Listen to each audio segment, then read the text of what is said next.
بسم الله الرحمن الرحيم. ومن أحسن قولا ممن دعا إلى الله وعمل صالحا وقال إنني من المسلمين. الحمد لله رب العالمين والعاقبة للمتقين والصلاة والسلام على سيد الأنبياء والمرسلين نبينا محمد وعلى آله وصحبه أجمعين، وبعد.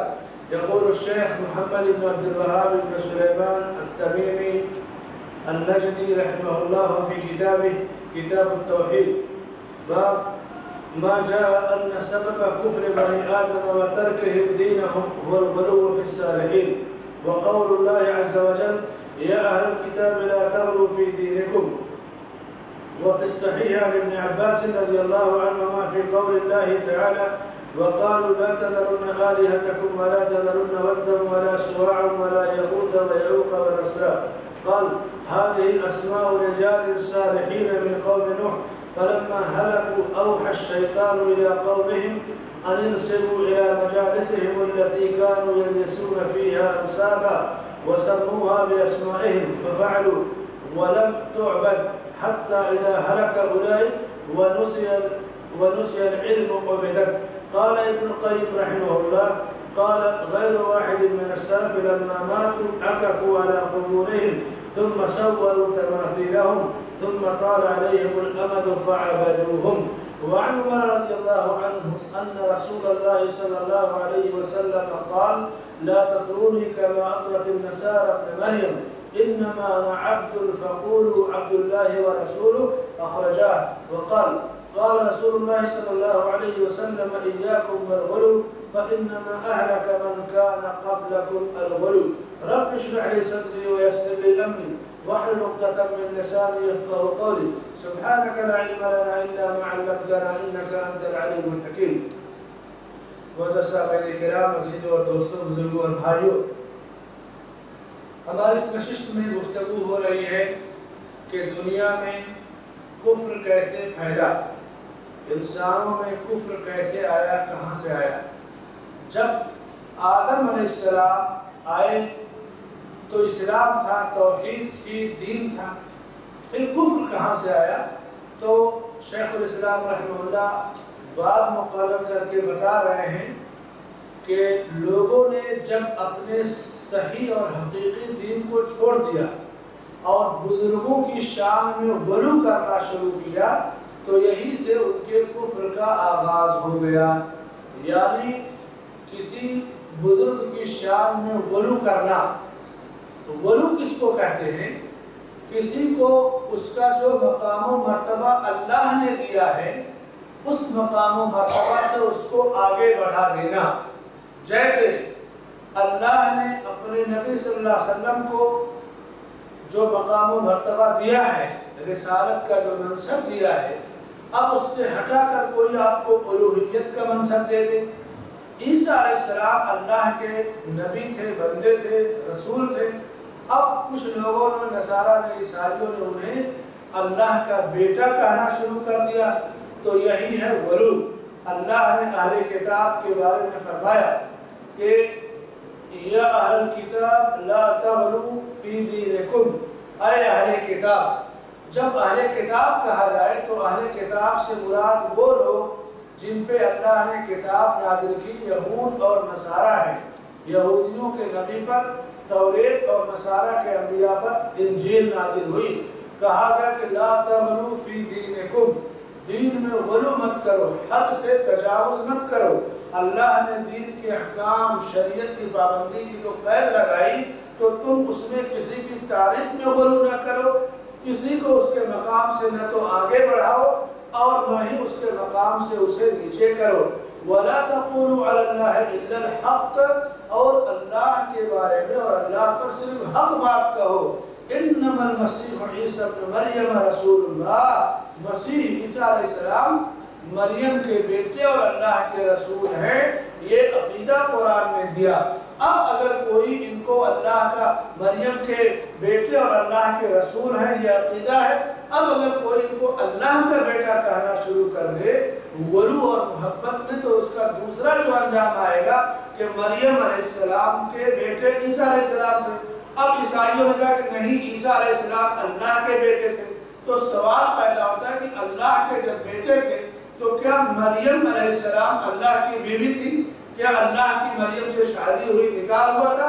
نعوذ باللہ من ذالک۔ جب یہ عقیدہ یہودی عیسائیت رکھتی ہے تو وہیں اللہ کی شان میں گستاخی لازم آتی ہے، وہیں مریم علیہ السلام کی شان میں گستاخی لازم آتی ہے اور کفر لازم آتا ہے۔ اللہ کو اگر کسی نے کہا کہ اللہ نے شادی کیا مریم سے تو قل هو اللہ احد اللہ الصمد لم یلد ولم یولد ولم یکن له کفوا احد۔ اللہ نے یہاں جو عقیدہ توحید دیا عیسیٰ علیہ السلام کو اللہ کا بیٹا تسلیم کرنے پہ، اس عقیدے کو بندہ ریجیکٹ کرتا ہے، اس لیے اللہ نے کہا کہ وَلَا تَقُولُوا عَلَى اللَّهِ إِلَّا الْحَقَّ، تم صحیح جو بات ہے اللہ کے بارے میں کہ وہ صمد ہے، لم یلد ولم یولد ہے، وہی کہو انما اللہ الہ واحد سبحانہ ان یکون لہ ولد لہ ما فی السماوات وما فی الارض۔ اللہ تعالیٰ وہی معبود حقیقی ہے اور وہ پاک ہے اس بات سے کہ اس کا کوئی بیٹا ہو، وہ آسمان اور زمین میں جو کچھ ہے سب اسی کا ہے، لیکن اس کی کوئی اولاد نہیں، نہ اس کا کوئی ہمسر ہے، لم یلد ولم یولد۔ یہ اللہ کے نے اپنے بارے میں ہمیں عقیدہ دیا، لیکن نصارہ نے عیسیٰ علیہ السلام کے بارے میں غلو کا عقیدہ رکھا اور قوم نوح کے جو عقائد برباد ہوئے۔ صحیح بخاری میں عبداللہ ابن عباس رضی اللہ عنہ سے مروی ہے کہ انہوں نے اللہ کا یہ فرمان وَقَالُوا لَا تَذَرُنَّ آلِهَتَكُمْ وَلَا تَذَرُنَّ وَدًّا وَلَا سُوَاعًا وَلَا يَغُوثَ وَيَعُوثَ وَنَسْرًا، کہ ان کے معبودوں یعنی انہیں نہ چھوڑ، ان کے معبودوں کو نہ چھوڑ، اور ود سوا یغوث یعوق اور نصر، یہ ان کے نیک لوگ تھے، یہ معبود بعد میں بنائے گئے۔ ود سوا یغوث یعوق نصر یہ قوم نوح کے نیک اور صالح لوگ تھے، اللہ والے لوگ تھے۔ جب یہ لوگ دنیا سے رخصت ہو گئے، اہل علم نے لکھا ہے کہ عبداللہ ابن عباس رضی اللہ عنہ کہتے ہیں کہ هذه اسماء رجال صالحین من قوم نوح ود سوا یغوث یعوق نصر، یہ نوح علیہ السلام کی قوم کے نیک اور اچھے لوگ تھے۔ فلما ہلکوا، جب یہ مر گئے دنیا سے چلے گئے تو شیطان نے قوم نوح کے پاس یہ بات بھیجی، یہ پیغام بھیجا کہ وہ لوگ جہاں بیٹھتے تھے، جو ان کے درس دینے کی یا مجلس بتانے کی، فتویٰ دینے کی، دعوت دینے کی جو جگہ تھی، مجلس تھی، تم ان مجلسوں کو گھیر دو پہلے۔ پھر کہا کہ ان مجلسوں میں تم ان کی مورتی یا ان کی شکل و صورت نصب کر دو، ان سے کچھ طلب نہ کرو، بس ان کے نام کی ایک تختی، ایک لوحہ نصب کر دو۔ انہوں نے ایسا ہی کیا، عبادت نہیں کیا تھا، یادگار قائم کر دی تھی۔ یادگار قائم کرنے کے بعد جب وہ لوگ مر گئے، دوسری نسل آئی، تو پھر شیطان نے کہا کہ یہ جو یادگار ہے، جن لوگوں کی یہ مورتیاں یا چبوترے بنے ہیں، یہ وہ لوگ ہیں جنہوں نے تمہارے باپ دادا کو دین سکھایا تھا۔ ایسا ہے کہ تم اللہ سے مانگو مگر ان کو دعاؤں میں شریک کر لیا کرو، ان کا واسطہ طلب کر لیا کرو، ان کا وسیلہ لے لیا کرو۔ اس طرح سے قوم نوح میں شرک جو آیا تو ان بزرگوں کی شان میں غلو کرنے سے آیا، یعنی یہ بزرگ دین کی باتیں بتاتے تھے تو بجائے کہ نوح کی قوم کے لوگ اس راستے پر چلیں، انہی لوگوں سے مرنے کے بعد مانگنا شروع کر دیا۔ اور عیسائیوں نے عیسیٰ علیہ السلام سے مرنے کے بعد یعنی دنیا سے جب اللہ نے انہیں آسمان پر اٹھا لیا چلے گئے تو انہیں اللہ کا بیٹا اور معبود بنا کے ان سے مانگنا شروع کر دیا۔